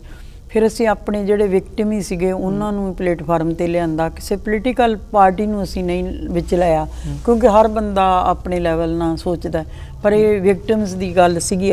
ਮੈਂ ਵਿਕਟਿਮ ਵੀ ਰਹੀ ਤੇ ਫਿਰ ਡਿਫੈਂਡਰ ਹੋ ਗਈ। ਤੇ ਫਿਰ ਮੈਂ ਇਹ ਮਸਲੇ ਨੂੰ ਕੋਰਟ ਦੇ ਵਿੱਚ 10 ਸਾਲ ਤਾਂ ਉਹਨਾਂ ਨੂੰ ਸਜ਼ਾ ਦਿਵਾਉਣ ਤੇ ਲੱਗੇ, 7 ਸਾਲ ਦੀ ਪਹਿਲਾਂ ਸਜ਼ਾ ਹੋਈ। ਫਿਰ ਉਸ ਤੋਂ ਬਾਅਦ ਹਾਈ ਕੋਰਟ ਉਹ ਚਲੇ ਗਏ ਭੱਜ ਕੇ ਵੀ ਹੁਣ ਸਾਡੀ ਤੇ 7 ਸਾਲ ਵੀ ਸ਼ਾਇਦ ਜ਼ਿਆਦਾ ਹੀ ਮਿਲ ਗਈ ਸਾਨੂੰ। ਤੇ ਫਿਰ ਪਰ ਉੱਥੇ ਬੜੇ ਵਧੀਆ ਫੈਸਲਾ ਆਇਆ ਹਾਈ ਕੋਰਟ ਦਾ, ਉਹਨਾਂ ਨੇ ਸਾਰੀ ਲੋਕਾਂ ਦੀ ਸਜ਼ਾ ਮੈਂ ਉਮਰ ਕੈਦ 'ਚ ਕਰਤੀ ਤੇ ਅੱਜ ਉਹ ਹਜੇ ਉਮਰ ਕੈਦ ਦੇ ਵਿੱਚ ਆਪਣੀ ਸਜ਼ਾ ਕੱਟ ਰਿਹਾ। ਇੱਥੇ ਤੱਕ ਤਾਂ ਜਿਹੜੀ ਉਹ ਕਹਾਣੀ ਜ਼ਰੂਰੀ ਸੀ ਦੱਸਣੀ ਦਰਸ਼ਕਾਂ ਨਾਲ, ਮੈਂ ਜਿਹੜੇ ਗੱਲ ਸਾਂਝੀ ਕਰਨਾ ਚਾਹੁੰਦਾ, ਕਿਉਂਕਿ ਪਤਾ ਲੱਗ ਸਕੇ ਕਿ ਭਾਈ ਜਸਵੰਤ ਸਿੰਘ ਖਾਲੜਾ ਹੋਣੀ ਕੌਣ ਆ ਤੇ ਬੀਬੀ ਪਰਮਜੀਤ ਕੌਰ ਖਾਲੜਾ ਹੋਣੀ ਕੌਣ ਆ, ਜਿਨ੍ਹਾਂ ਨੇ ਐਡੀ ਬੜੀ ਕੁਰਬਾਨੀ ਕੀਤੀ ਹੈ। ਤੇ ਜਦ ਤੁਸੀਂ ਇਹ ਸਾਰੀ ਲੜਾਈ ਲੜ ਰਹੇ ਸੀ, ਜੇ ਗੱਲ ਕਰੀਏ ਜਸਵੰਤ ਸਿੰਘ ਖਾਲੜਾ ਹੋਣਾ ਦੀ, ਤਾਂ ਉਹ ਕਿਤੇ ਨਾ ਕਿਤੇ ਸ਼੍ਰੋਮਣੀ ਅਕਾਲੀ ਦਲ ਨਾਲ ਵੀ ਜੁੜੇ ਰਹੇ, ਤੇ ਕਦੇ ਅਕਾਲੀ ਦਲ ਨਾਲ ਹੀ ਤੁਸੀਂ ਜਾ ਕੇ ਅਪਰੋਚ ਕੀਤੀ, ਜਾਂ ਉਹਨਾਂ ਨੇ ਤੁਹਾਡੇ ਤੱਕ ਕੋਈ ਅਪਰੋਚ ਕੀਤੀ ਹੋਵੇ ਵੀ ਹਾਂ ਤੁਹਾਡੀ ਹੈਲਪ ਕਰੀਏ, ਜਾਂ ਤੁਸੀਂ ਕਦੇ ਉਹਨਾਂ ਨਾਲ ਲਿੰਕ ਕੀਤਾ? ਨਹੀਂ ਜੀ, ਪਹਿਲਾਂ ਤਾਂ 95 ਦੀ ਗੱਲ ਹੈ ਇਹ, ਸਤੰਬਰ ਦੀ, ਤੇ 97 ਚ ਬਾਦਲ ਸਾਹਿਬ ਮੁੱਖ ਮੰਤਰੀ ਬਣ ਗਏ, ਤੇ ਅਸੀਂ ਉਹਨਾਂ ਦੇ ਪਿੱਛੇ ਉਹਨਾਂ ਨੂੰ ਕਹਿੰਦੇ ਸੀ ਆਵਾਜ਼ ਉਠਾਓ, ਆਵਾਜ਼ ਉਠਾਓ, ਜਿੱਥੇ ਵੀ ਉਹ ਕਿਤੇ ਜਾਂਦੇ ਸੀ ਮਗਰ ਉਹਨਾਂ ਦੇ ਸਾਡੇ ਲੋਕ ਜਾਂਦੇ ਸੀ, ਉਹਨਾਂ ਦੇ ਪੈਰਾਂ ਤੇ ਚੁੰਡੀਆਂ ਵੱਢਦੇ ਸੀ, ਕੁਛ ਤੇ ਬੋਲ, ਕੁਛ ਤੇ ਬੋਲ, ਪਰ ਉਹਨੇ ਨਹੀਂ, ਉਹ ਕੋਈ, ਅਸੀਂ ਕਹਿੰਦੇ ਸੀ ਕੋਈ ਵੱਡਾ ਧਰਨਾ ਮੁਜ਼ਾਹਰਾ ਹੀ ਕਰ ਲਾ, ਉਦੋਂ ਇਹੋ ਹੀ ਆਪਾਂ ਇਹੋ ਹੀ ਕਰ ਸਕਦੇ ਹੁੰਦੇ ਜਦੋਂ ਪਾਵਰ 'ਚ ਨਾ ਹੋਈਏ, ਪਰ ਇਹਨੇ ਕੋਈ ਵੀ ਪ੍ਰੋਗਰਾਮ ਨਹੀਂ ਲਿਖਿਆ। ਤੇ ਫਿਰ ਉਸ ਤੋਂ ਬਾਅਦ ਜਦੋਂ ਇਹ ਮੁੱਖ ਮੰਤਰੀ ਬਣ ਗਿਆ, ਤੇ ਫਿਰ ਇਹਨੇ ਸਟੇਜ ਤੋਂ ਅਨਾਉਂਸ ਕਰਤਾ ਕਿ ਸਾਰੀਆਂ ਗੱਲਾਂ ਤੁਸੀਂ ਭੁੱਲ ਜਾਓ, ਤੇ ਮੈਨੀਫੈਸਟੋ ਦੇ ਪਾਉਣ ਦੇ ਬਾਵਜੂਦ ਇਹਨੇ ਕਿਹਾ ਤੁਸੀਂ ਸਾਰੀਆਂ ਗੱਲਾਂ ਹੁਣ ਭੁੱਲ ਜਾਓ, ਆਪਣੇ ਬੱਚੇ ਪਾਲੋ, ਤੇ ਜੇ ਤੁਹਾਨੂੰ ਕੋਈ ਚੀਜ਼ ਚਾਹੀਦੀ ਹੈ ਤੇ ਲੈ ਲਓ, ਜੇ ਤੁਹਾਨੂੰ ਕੋਈ ਚੇਅਰਮੈਨ ਨਹੀਂ ਚਾਹੀਦੀ ਉਹ ਲੈ ਲਓ, ਜੇ ਤੁਹਾਨੂੰ ਮਤਲਬ ਇੰਨੀਆਂ ਲਾਸ਼ਾਂ ਦਾ ਮੁੱਲ ਕਿ ਚੇਅਰਮੈਨ ਨਹੀਂ ਪਾਤਾ, ਨਹੀਂ ਜਾਂ ਟਿਕਟ ਚਾਹੀਦੀ ਹੈ ਤਾਂ ਉਹ ਲੈ ਲਓ। ਪਰ ਅਸੀਂ ਫਿਰ ਮੈਂ ਤਾਂ ਇਹਨਾਂ ਨੂੰ ਪੁੱਛੇ ਨਹੀਂ ਗਈ ਸੀ ਵੀ ਤੁਸੀਂ ਜਸਵੰਤ ਸਿੰਘ ਬਾਰੇ ਕੀ ਕਰ ਰਹੇ ਹੋ, ਤੇ ਅੱਗੋਂ ਮੈਨੂੰ ਇਹੋ ਜਿਹੇ ਜਵਾਬ ਮਿਲੇ, ਮੈਂ ਆਪਣੇ ਘਰ ਆ ਗਈ, ਕਹਿੰਦਾ ਤੁਸੀਂ ਪੈਸੇ ਬਰਬਾਦ ਕਰਦੇ ਫਿਰਦੇ ਹੋ, ਕੁਛ ਨਹੀਂ ਨਿਕਲਣਾ, ਕਿਉਂਕਿ ਇਹਨੂੰ ਪਤਾ ਲੱਗ ਗਿਆ ਸਾਰਾ ਕੁਛ। ਵੀ ਫਿਰ ਅਸੀਂ ਆਪਣਾ ਕੰਮ ਸੰਘਰਸ਼ ਦੇ ਰਾਹ 'ਤੇ ਮੈਂ ਆਪਣੇ ਆਪ ਨੂੰ ਪਾਇਆ। ਫਿਰ ਮੈਂ ਆਪਣੀ ਜਿਹੜੀ ਨੌਕਰੀ ਸੀ ਮੇਰੀ ਯੂਨੀਵਰਸਿਟੀ ਦੀ, ਉਹ ਵੀ ਮੈਂ ਛੱਡਤੀ ਫਿਰ, ਕਿਉਂਕਿ ਉੱਥੇ ਗਵਾਹੀਆਂ ਨਹੀਂ ਸੀ ਹੋ ਰਹੀਆਂ, ਤੇ ਇੱਕੋ ਹੀ ਗੱਲ ਸੀਗੀ, ਜਿਹੜੇ ਬੰਦੇ ਉੱਥੇ ਜਾਂਦੇ ਸੀਗੇ ਉਹਨਾਂ ਨੂੰ ਬਹੁਤ ਜ਼ਿਆਦਾ ਤੰਗ ਕਰਦੇ ਸੀ ਪੁਲਿਸ ਵਾਲੇ। ਫਿਰ ਮੇਰਾ ਜਾਣਾ ਹਰ ਤਰੀਕ ਤੇ ਜ਼ਰੂਰੀ ਹੋ ਗਿਆ, ਤੇ ਮੈਂ ਸਮਝਿਆ ਵੀ ਮੈਂ ਜਾਣਾ ਹੀ ਜਾਣਾ, ਤੇ ਉਹਦੇ ਨਾਲ ਫਿਰ ਮੈਨੂੰ ਮੁਸ਼ਕਲਾਂ ਤਾਂ ਲਾਈਫ ਦੇ ਵਿੱਚ ਕਦੇ, ਜਿਵੇਂ ਖਾਲੜਾ ਸਾਹਿਬ ਨੂੰ ਪਤਾ ਸੀ ਜਾਂ ਪੁਲਿਸ ਨਾਲ ਸਿੱਧਾ ਬਾਏ ਧਮਕੀਆਂ, ਉਹਨਾਂ ਤੋਂ ਬਾਅਦ ਤੁਹਾਨੂੰ ਨਹੀਂ ਕਦੇ ਡਾਇਰੈਕਟ ਜਾਂ ਇਨਡਾਇਰੈਕਟ ਧਮਕੀਆਂ ਮਿਲੀਆਂ ਜਾਂ ਡਰਾਉਣ ਦੀ ਕੋਸ਼ਿਸ਼ ਕੀਤੀ ਗਈ ਹੋਵੇ? ਜਾਂ ਨਹੀਂ ਜੀ, ਉਂਝ ਤਾਂ ਸਾਡੇ ਸਾਰੇ ਗਵਾਹਾਂ ਤੇ ਉਹਨਾਂ ਨੇ ਕੇਸ ਦਰਜ ਕੀਤੇ, ਈਵਨ ਰੇਪ ਕੇਸ ਵੀ ਹੋਏ, ਪਰ ਮੈਨੂੰ ਲੱਗਦਾ ਹੈ ਵੀ ਜੇ ਬੰਦਾ ਆਪਣੀ ਤਾਕਤ ਅੰਦਰੋਂ ਪੈਦਾ ਕਰ ਲਵੇ, ਮਨੋਬਲ ਪੈਦਾ ਕਰ ਲਵੇ, ਮੈਂ ਉਦੋਂ ਇਹ ਸੋਚ ਲਿਆ ਸੀ ਇਸ ਵੇਲੇ ਵੀ ਹੁਣ ਜੋ ਵੀ ਹੋਣਾ ਹੈ ਹੋਵੇ, ਤੇ ਮੈਂ ਹੁਣ ਇਹ ਕੰਮ ਕਰਨਾ ਹੈ।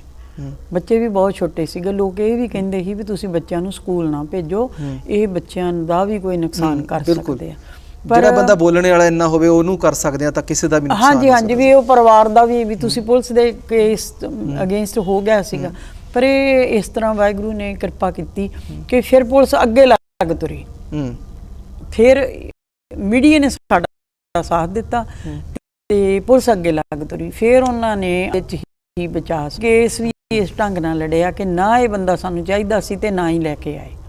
ਹਾਂ, ਬਥੇਰੇ ਉਹ ਸਿਫਾਰਿਸ਼ਾਂ ਕਰਦੇ ਰਹੇ ਵੀ ਅਸੀਂ ਆਹ ਕਰ ਦਿਆਂਗੇ, ਅਸੀਂ ਤੁਹਾਡਾ ਤੁਸੀਂ ਪੈਸੇ ਲੈ ਲਓ, ਤੁਸੀਂ ਸਾਨੂੰ ਮਾਫ ਕਰ ਦਿਓ, ਸਾਰਾ ਕੁਝ ਉਹਨਾਂ ਨੇ ਕੀਤਾ, ਪਰ ਅਸੀਂ ਵੀ ਇੱਕ ਟੀਮ ਵਰਕ ਸੀਗਾ, ਬਹੁਤ ਸਾਰੇ ਲੋਕ ਇਸ ਮੁਹਿੰਮ ਨਾਲ ਜੁੜ ਗਏ।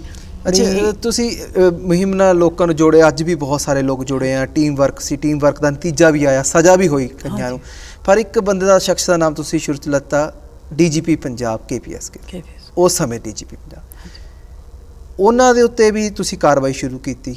ਹਾਂਜੀ, ਤੇ ਉਸ ਕਾਰਵਾਈ ਦਾ ਕੀ ਬਣਿਆ ਫਿਰ ਅੱਗੇ ਜਾ ਕੇ? ਬੇਸ਼ੱਕ ਉਹਨੇ ਡੈਥ ਹੋਈ, ਉਹ ਗੱਲ ਵੱਖਰੀ ਗੱਲ ਸੀ। ਉਹ ਅਸਲ ਜਦੋਂ ਕੇਸ ਜਦੋਂ ਆਇਆ ਹੈ 98 ਦੇ ਵਿੱਚ ਗਵਾਹ ਆਇਆ, ਤੇ ਕੇਸ ਅਬਡਕਸ਼ਨ ਤੋਂ ਮਰਡਰ ਦੇ ਵਿੱਚ ਚੇਂਜ ਹੋਇਆ, ਤਾਂ KPS ਗਿੱਲ ਦਾ ਨਾਂ ਉਸੇ ਗਵਾਹ ਨੇ ਲਿਆ ਸੀਗਾ। ਕੇਸ 4 ਸਾਲ ਅੱਗੇ ਜਾ ਚੁੱਕਿਆ ਸੀਗਾ। ਅਸੀਂ ਜਿਹੜੇ ਬੰਦੇ CBI ਨੇ ਨੋਮੀਨੇਟ ਕੀਤੇ, ਤੇ ਉਹਨਾਂ ਤੇ ਉਹ CBI ਉਹਨਾਂ ਤੇ ਹੀ ਫੋਕਸ ਕਰਦੀ ਸੀਗੀ। ਜੇ ਅਸੀਂ ਉਸ ਵੇਲੇ ਇਹ ਸੋਚਦੇ ਵੀ KPS ਗਿੱਲ ਜਿਹੜਾ ਉਹਨੂੰ ਵਿੱਚ ਪਾਇਆ ਜਾਵੇ, ਇਹਨੂੰ ਅਸੀਂ ਇਹ ਕੇਸ ਨੂੰ ਪਹਿਲਾਂ ਫਿਨਿਸ਼ ਕੀਤਾ। ਸਾਡੇ ਜਿਹੜੇ ਮਾਨਯੋਗ ਕੈਪੇਬਲ ਵਕੀਲ ਸੀਗੇ, ਉਹਨਾਂ ਨੇ ਕਿਹਾ ਵੀ ਆਪਾਂ ਸਪਲੀਮੈਂਟਰੀ ਪਾ ਸਕਦੇ ਹਾਂ, ਤੇ ਫਿਰ ਜਦੋਂ ਇਹ ਕੇਸ 2005 ਤੋਂ ਬਾਅਦ ਇੱਕ ਸਪਲੀਮੈਂਟਰੀ ਪਾਈ ਗਈ ਵੀ ਇਹ ਵੀ ਜ਼ਿੰਮੇਵਾਰ ਹੈ, ਕਿਉਂਕਿ ਗਵਾਹੀ ਬਾਅਦ 'ਚ ਆਈ ਹੈ 4 ਸਾਲ ਬਾਅਦ, ਪਰ ਸਰਕਾਰਾਂ ਨੇ ਉਸ ਨੂੰ ਬਚਾਉਣ ਦੀ 100% ਕੋਸ਼ਿਸ਼ ਕੀਤੀ, 100 ਤੋਂ ਵੀ ਜ਼ਿਆਦਾ। ਫਿਰ ਅਨਫੋਰਚੂਨੇਟਲੀ ਜਿਹੜਾ ਸਾਡਾ ਗਵਾਹ ਸੀ, ਜਿਹਨੇ ਉਹ ਗਵਾਹੀ ਦੇਣੀ ਸੀ ਕਿ ਮੈਂ ਨਾਲ ਸੀ, ਤੇ KPS ਗਿੱਲ ਨੇ ਖੁਦ ਸਾਹਮਣੇ ਬਾ ਕੇ ਖਾਲੜਾ ਸਾਹਿਬ ਨੂੰ ਇੰਜ ਪਰੇਸ਼ਾਨ ਕੀਤਾ, ਇੰਜ ਕਿਹਾ, ਉਹਦੀ ਵੀ ਅਨਫੋਰਚੂਨੇਟਲੀ ਡੈਥ ਹੋ ਗਈ। ਤੇ ਹੁਣ ਜਿਹੜਾ ਕੰਮ ਇਹ ਸੀਗਾ ਵੀ ਗਵਾਹੀ ਤੋਂ ਬਿਨਾਂ ਤਾਂ ਕੋਰਟਾਂ ਨਹੀਂ ਮੰਨਦੀਆਂ, ਤੇ ਜੇ ਗਵਾਹ ਨਹੀਂ ਰਿਹਾ ਤੇ ਉਹ ਕੇਸ ਲਮਕਦਾ ਰਿਹਾ, ਕਈ ਵਾਰੀ ਉਹਨਾਂ ਦੇ ਵਕੀਲਾਂ ਨੇ ਸਾਨੂੰ ਕਿਹਾ ਜੀ ਹੁਣ ਖਹਿੜਾ ਛੱਡੋ, ਬਹੁਤ ਹੋ ਗਿਆ, ਹੁਣ ਤੇ ਤੁਹਾਡਾ ਕੁਝ ਬਣਨਾ ਨਹੀਂ। ਪਰ ਅਸੀਂ ਉਸ ਕੇਸ ਨੂੰ ਇਵੇਂ ਨਹੀਂ ਆ ਫਿਨਿਸ਼ ਨਹੀਂ ਕੀਤਾ ਵੀ ਉਹ ਜਿਹੜਾ ਜਦੋਂ ਗਵਾਹੀ ਨਹੀਂ ਆਈ ਤੇ ਫਿਰ ਉਹ ਕੋਰਟ ਨੂੰ ਕਹਿਣਾ ਪਿਆ ਵੀ ਜਾਂ ਗਵਾਹੀ ਦਿਓ ਤੇ ਜਾਂ ਫਿਰ ਕੇਸ ਨੂੰ ਫਿਰ ਖਤਮ ਹੋਣਾ ਸੀਗਾ। ਪਰ ਇਹਦੇ ਨਾਲ ਇੱਕ ਦੂਜੀ ਗੱਲ ਹੈ, ਅਸੀਂ KPS ਗਿੱਲ ਨੂੰ ਦੇ ਪਿੱਛੇ ਬਹੁਤ ਉਹਦੀਆਂ ਪ੍ਰੋਟੈਕਸ਼ਨ ਵਾਲੇ ਲੋਕ ਖੜੇ ਸੀਗੇ, ਉਹਨੂੰ ਜੈਡ ਸਿਕਿਉਰਿਟੀ ਮਿਲੀ ਸੀ, ਉਹ ਕਦੇ ਬਾਹਰ ਨਹੀਂ ਸੀ ਆ ਸਕਦਾ। ਪਰ ਲੋਕ ਕਚਹਿਰੀ ਦੇ ਵਿੱਚ ਅਸੀਂ ਜਿਹੜੀ ਗੱਲ KPS ਗਿੱਲ ਦੇ ਜਦੋਂ ਵੀ ਸਾਡਾ ਕੋਈ ਇਸ਼ੂ ਹੁੰਦਾ ਸੀ, ਜਦੋਂ ਵੀ ਅਸੀਂ ਪ੍ਰੈਸ 'ਚ ਜਾਂਦੇ ਸੀ, ਅਸੀਂ ਉਹਨੂੰ ਬੁੱਚੜ ਦੇ ਤੌਰ ਤੇ ਹੀ ਪੇਸ਼ ਕਰਦੇ ਸੀ। ਮੈਂ ਵੀ ਇਹ ਪੁੱਛਣ ਵਾਲਾ ਸੀ। ਹਾਂਜੀ, ਅਖੀਰ ਦੇ ਵਿੱਚ ਕੀ ਹੋਇਆ ਵੀ ਜਦੋਂ ਉਹ ਮਰਿਆ ਤੇ ਉਹਨੂੰ ਕੋਈ ਉਹਦਾ ਕਿਰਿਆ ਕਰਮ ਕਰਨ ਵਾਲਾ, ਭੋਗ ਪਾਉਣ ਵਾਲਾ, ਕੋਈ ਰਾਗੀ ਢਾਡੀ ਗ੍ਰੰਥੀ ਕੋਈ ਨਹੀਂ ਸੀ ਲੱਭ ਰਿਹਾ। ਕਿਸੇ ਹਾਲ ਦੇ ਵਿੱਚ ਉਹਨਾਂ ਨੇ ਉਹਦੀ ਅੰਤਮ ਅਰਦਾਸ ਜਿਹੜੀ ਕੀਤੀ ਹੈ ਤੇ ਕੋਈ ਉੱਥੇ ਨਹੀਂ ਗਿਆ। ਇਹ ਮੈਨੂੰ ਲੱਗਦਾ ਸਭ ਤੋਂ ਵੱਡੀ ਸਜ਼ਾ ਹੁੰਦੀ ਹੈ ਬੰਦੇ ਨੂੰ ਜਦੋਂ ਸਮਾਜ ਉਹਨੂੰ ਇਸ ਕ੍ਰਿਮੀਨਲ ਦੇ ਤੌਰ ਤੇ ਉਹਨੂੰ ਵੇਖਦਾ ਹੈ ਅੱਜ। ਤੇ ਮੈਨੂੰ ਲੱਗਦਾ ਇਹ ਖਾਲੜਾ ਮਿਸ਼ਨ ਦੀ ਬਹੁਤ ਵੱਡੀ ਪ੍ਰਾਪਤੀ ਹੈ ਵੀ ਤੁਸੀਂ ਐਡੀ ਵੱਡੀ ਜੰਗ ਲੜੀ ਆ, ਤੁਹਾਡੀ ਜੰਗ ਨੂੰ, ਖਾਲੜਾ ਸਾਹਿਬ ਦੀ ਜੰਗ ਨੂੰ, ਤੇ ਉਹ ਲੋਕਾਂ ਲਈ ਜਿਨ੍ਹਾਂ ਲਈ ਜਿਹੜਾ ਕੋਈ ਰਿਸ਼ਤੇਦਾਰ ਨਾ ਕੁਛ ਹੋਰ ਸੀ, ਉਹਨਾਂ ਨੂੰ ਉਹ ਅਸੀਂ ਸਾਰੀ ਸਲੂਟ ਕਰਦੇ ਹਾਂ। ਪਰ ਹੁਣ ਅਸੀਂ ਇਹ ਇਲੈਕਸ਼ਨ ਵੱਲ, ਥੋੜ੍ਹਾ ਇਲੈਕਸ਼ਨ ਦਾ ਦੌਰ ਚੱਲ, ਇਲੈਕਸ਼ਨ ਵੱਲ ਵੀ ਮੂਵ ਹੋਈਏ। ਕੀ ਉਮੀਦ ਹੈ ਇੱਥੇ ਦੇ ਲੋਕਾਂ ਤੋਂ ਇਲੈਕਸ਼ਨ ਨੂੰ ਲੈ ਕੇ, ਕੀ ਰਿਸਪੌਂਸ ਮਿਲ ਰਿਹਾ? ਦੇਖੋ ਜੀ, ਤੁਸੀਂ ਪਹਿਲਾਂ ਇੱਕ ਸਵਾਲ ਕੀਤਾ ਸੀ ਵੀ ਯੂਥ ਨੂੰ ਨਹੀਂ ਪਤਾ ਜਾਂ ਕੁਝ ਲੋਕਾਂ ਨੂੰ ਖਾਲੜਾ ਸਾਹਿਬ ਬਾਰੇ ਨਹੀਂ ਪਤਾ ਜੀ। ਜਿਨ੍ਹਾਂ ਲੋਕਾਂ ਨੇ ਤਾਂ ਇਹ ਦਰਦ ਹੰਢਾਇਆ ਉਹਨਾਂ ਨੂੰ ਤੇ ਪਤਾ ਹੈ, ਪਤਾ ਬਿਲਕੁਲ। ਫਿਰ ਕਈ ਵਾਰੀ ਜਿਹੜੇ ਸਾਡੇ ਮਾਪੇ ਆ ਨਾ, ਉਹ ਦੱਸਣਾ ਨਹੀਂ ਚਾਹੁੰਦੇ ਬੱਚਿਆਂ ਨੂੰ, ਕਿਉਂਕਿ ਉਹਨਾਂ ਨੂੰ ਲੱਗਦਾ ਵੀ ਜਿਵੇਂ ਬਹੁਤ ਭੈੜਾ ਸਮਾਂ ਸੀਗਾ ਤੇ ਬੱਚਿਆਂ ਨੂੰ ਨਾ ਹੀ ਦੱਸਿਆ ਜਾਵੇ। ਆਪਾਂ ਕਈ ਵਾਰੀ ਆਪਣੇ ਬੱਚਿਆਂ ਨੂੰ ਕੋਈ ਡਰਾਉਣੀ ਕਹਾਣੀ ਨਹੀਂ ਸੁਣਾਉਂਦੇ ਤੇ ਉਹਨਾਂ ਨੇ ਜਿਵੇਂ ਆਪਣੇ ਬੱਚਿਆਂ ਨੂੰ ਪੜ੍ਹਨ ਪੜ੍ਹਾਉਣ ਪਾਸੇ ਲਾ ਲਿਆ ਜਾਂ ਜਿਵੇਂ ਵੀ ਲਾ ਲਿਆ, ਪਰ ਉਹਨਾਂ ਨੇ ਇਹ ਗੱਲ ਦੱਸਣ ਦੀ ਇੱਕ ਵਾਰੀ ਕੋਸ਼ਿਸ਼ ਕੀਤੀ ਵੀ ਕੋਈ ਨਹੀਂ, ਹੁਣ ਅਸੀਂ ਤੇ ਸਹਿ ਲਿਆ, ਹੁਣ ਬੱਚਿਆਂ ਨੂੰ ਨਾ ਦੱਸਿਆ ਜਾਵੇ। ਪਰ ਇਹ ਸੋਸ਼ਲ ਮੀਡੀਆ ਦਾ ਯੁੱਗ ਹੈ, ਇਹ ਹੌਲੀ ਹੌਲੀ ਸਰਦਾਰ ਜਸਵੰਤ ਸਿੰਘ ਖਾਲੜਾ ਦੀ 40 ਮਿੰਟ ਦੀ ਸਪੀਚ ਜਿਹੜਾ ਸੁਣਦਾ ਹੈ ਉਹ ਉਸਦਾ ਹੀ ਹਾਮੀ ਹੋ ਕੇ ਬਹਿ ਜਾਂਦਾ, ਉਹੀ ਉਹਦੀ ਅੱਖਾਂ 'ਚ ਪਾਣੀ ਭਰ ਲੈਂਦਾ ਵੀ ਇਹ ਬੰਦਾ ਕਹਿ ਕੀ ਰਿਹਾ। ਸੋ ਤੁਸੀਂ ਬਹੁਤ ਆਪਣਾ ਕੀਮਤੀ ਸਮੇਂ ਦਿੱਤਾ ਹੈ ਸਾਨੂੰ, ਜਿਹੜਾ ਅੱਜ ਉਸ ਪਲ ਨੂੰ ਯਾਦ ਕੀਤਾ ਦੁਬਾਰਾ, ਜਿਹੜਾ ਬਹੁਤ ਔਖਾ ਪਲ ਸੀ, ਸ਼ਾਇਦ ਗੱਲ ਕਰਨੀ ਵੀ ਬੜੀ ਔਖੀ ਆ। ਤੇ ਤੁਹਾਡਾ ਬਹੁਤ ਧੰਨਵਾਦ ਹੈ, ਤੁਸੀਂ ਅੱਜ ਆਪਣਾ ਕੀਮਤੀ ਸਮੇਂ ਦਿੱਤਾ ਜੀ। ਮਿਹਰਬਾਨੀ, ਹਾਂਜੀ, ਥੈਂਕਸ। ਸੋ ਤੁਹਾਡਾ ਬਹੁਤ ਬਹੁਤ ਧੰਨਵਾਦ। ਸੋ ਪਿਆਰੇ ਦਰਸ਼ਕੋ, ਅੱਜ ਅਸੀਂ ਗੱਲ ਕੀਤੀ ਹੈ ਬੀਬੀ ਪਰਮਜੀਤ ਕੌਰ ਖਾਲੜਾ ਹੋਣਾ ਨਾਲ, ਜਿਨ੍ਹਾਂ ਨੇ ਉਹ ਗੱਲ ਦੱਸੀ ਹੈ ਖਾਲੜਾ ਸਾਹਿਬ ਦੇ ਜੀਵਨ ਬਾਰੇ ਤੇ ਆਪਣੀਆਂ ਕੁਰਬਾਨੀਆਂ ਬਾਰੇ, ਜਿਹੜੀ ਇਹਨਾਂ ਲੜਾਈ ਲੜੀ ਆ ਉਹਨਾਂ ਲੋਕਾਂ ਬਾਰੇ ਜਿਨ੍ਹਾਂ ਨੂੰ ਸ਼ਾਇਦ ਨਹੀਂ ਵੀ ਜਾਣਦੇ, ਅੱਜ ਵੀ ਨਹੀਂ ਜਾਣਦੇ, ਪਰ ਉਹ ਲੜਾਈ ਜ਼ਰੂਰ ਲੜੀ ਤੇ ਖਾਲੜਾ ਸਾਹਿਬ ਨੇ ਆਪਣੀ ਜਿਹੜੀ ਜਾਨ ਦੇ ਕੇ ਵੀ ਉਹ ਲੜਾਈ ਨੂੰ ਜਾਰੀ ਰੱਖਿਆ।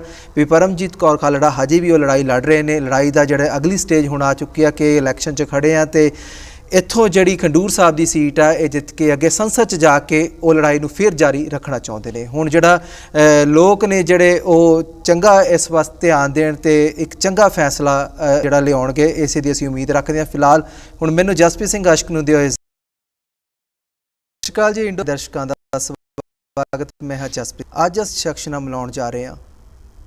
ਕਿਸੇ ਅੱਜ ਅਸੀਂ ਇੰਟਰਵਿਊ ਕਰਨ ਦੇ ਮਕਸਦ ਨਾਲ ਨਹੀਂ ਪੁੱਜੇ, ਅਸੀਂ ਇਸ ਕਰਕੇ ਇਸ ਸ਼ਖਸ ਨਾਲ ਮਿਲਾਉਣ ਜਾ ਰਹੇ ਹਾਂ, ਇਸ ਸ਼ਖਸੀਅਤ ਨਾਲ ਮਿਲਾਉਣ ਜਾ ਰਹੇ ਹਾਂ ਕਿਉਂਕਿ ਇਹਨਾਂ ਦੀਆਂ ਕੁਰਬਾਨੀਆਂ ਬਹੁਤ ਨੇ। ਕੋਈ ਨਾ ਕੋਈ ਆਪਣੇ